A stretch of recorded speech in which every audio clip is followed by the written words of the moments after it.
کیونکہ ہم سیرت النبی صلی اللہ علیہ وسلم کا مطالعہ کر رہے ہیں،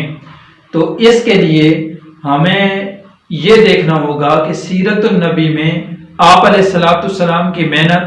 آپ علیہ الصلوۃ والسلام کی نبوت اور آپ علیہ الصلوۃ والسلام کی دعوت کو سمجھنے کے لیے آپ علیہ الصلوۃ والسلام کی بعثت سے پہلے اس عرب کا، جس جگہ پر آپ علیہ السلام کو مبعوث کیا گیا ہے،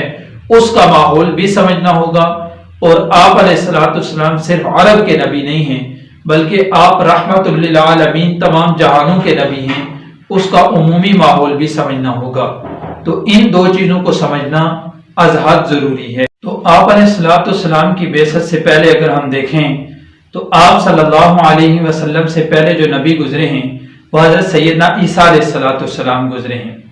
اب سیدنا عیسیٰ علیہ الصلوۃ والسلام کا جو دور نبوت ہے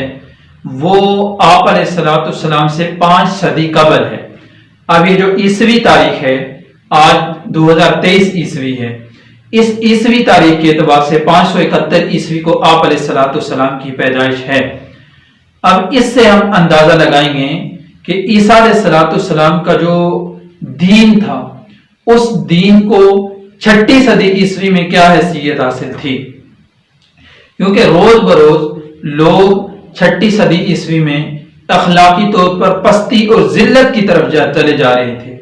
اور ایسا کوئی شخص نہیں ملتا تھا کہ جو اس معاشرے کو سنوار سکے۔ اب مسیحی جو لوگ ہیں انہی کو دیکھیں تو ایک تو وہ ہے کہ جو مسیحیوں کا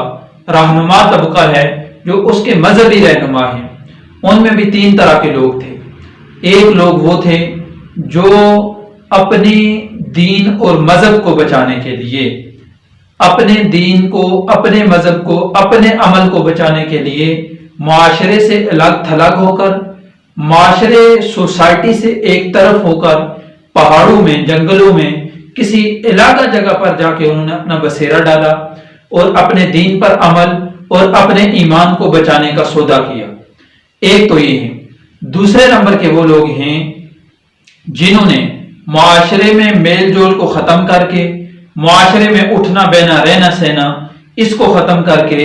علیحدہ جو ان کا عبادت خانہ تھا، کلیسا تھا، گرجا گھر تھا، اس کو اپنا مسکن اور اپنے سب کچھ کا محور اسی کو بنا لیا، اسی میں رہتے، اسی میں عبادات کرتے، اور اسی وہی ان کا سب کچھ تھا۔ اور تیسری طرح کے وہ لوگ تھے جو مذہبی طور پر کچھ نہ کچھ ان کو رمق تھی، لیکن بادشاہوں کے ساتھ مل کر بادشاہوں کی ظلم اور بربریت اور لوگوں کا ناجائز مال قابو کرنا،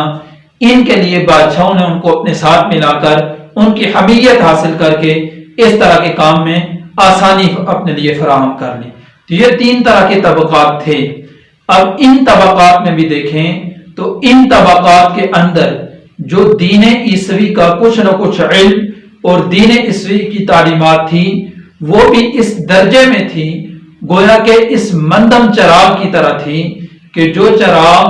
کمرے اور معاشرے کو کیا روشنی دے گا، جو چراغ بمشکل اپنی ذات کے لیے روشنی مہیا کر سکتا ہے۔ تو ایسی حالت تھی۔ یہ تو ایک مذہبی لوگ، جو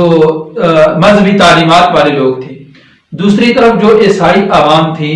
اس عوام کو بھی اگر دیکھا جائے تو اس میں بھی 3 طرح کے طبقات تھے۔ ایک طبقہ تو وہ تھا جو بادشاہوں اور عہدیداروں اور وڈیروں کا طبقہ تھا، وہ تو اپنی عیاشیوں میں اور اپنے ہر کسی میں مست تھے، نفسانی خواہشات کو پورا کرنا ان کے لیے سب سے بڑا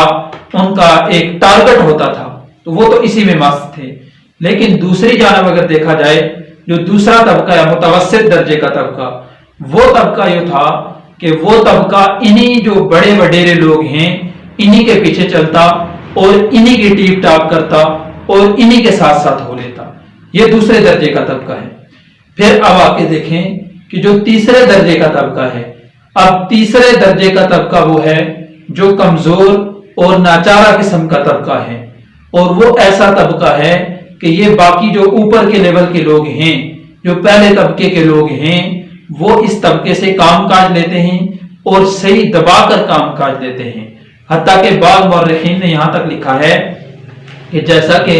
ہمارے ہاں جانوروں سے کام لیا جاتا ہے اور صرف کھانے پینے کے طور پر جانوروں کو چارہ ڈال دیا جاتا ہے، ان کی کوئی خواہش نہیں ہوتی، اس طرح اس طبقے سے بھی ان لوگوں نے کام لیا اور ان کے کچھ ضروریات کی ان کو دے دی اور باقی ان سے صحیح زیادہ کام لیا اور بہت سخت سخت کام بھی لیا۔ اور حتیٰ کہ بعض مورخین نے لکھا ہے کہ جب کبھی ان کو کوئی جمع پونجی ہو جاتی، کہیں فرصت ملتی تو کہیں سیر و تفریح کر کے اپنے آپ کو خوش کر لیتے۔ تو یہ ان کا طبقہ تھا۔ اب یہ تین طرح کے طبقات عوام میں ہیں اور تین طرح کے طبقات ہی یہ خواص میں مہذب اہل مذہب لوگوں میں ہیں۔ اس کے علاوہ اب اگر دین عیسیٰ علیہ السلام کو دیکھا جائے تو بنیادی طور پر دین عیسیٰ جو ہے اس میں کچھ اس طرح کی تعلیمات اگر دیکھی جائے تو نہیں مل سکتی جس سے کسی معاشرے کو سلجھایا جائے یا جس سے کوئی حکومت قائم کر کے اس حکومت کو بنا کر ان تعلیمات کی روشنی میں اس حکومت کو چلایا جائے، ایسی تعلیمات نہیں مل سکتی۔ لیکن بہرحال جو عیسیٰ علیہ السلام کی کچھ نہ کچھ تعلیمات تھی وہ ایک عرصے تک تو رہی، یعنی جب جب ان نبی کے دنیا سے جانے کا عرصہ دراز ہوتا گیا، دنیا کے جانے کے بعد عرصہ گزرتا گیا تو ان کے دین میں تبدیلی، ان کی تعلیمات میں تبدیلی، حتیٰ کہ عقائد میں بھی تبدیلی کر دی گئی۔ بنیادی جو عقائد ہیں ان عقائد میں بھی اگر دیکھا جائے تو ان میں بھی تبدیلی کر دی گئی، آہستہ آہستہ انحطاط آتا گیا۔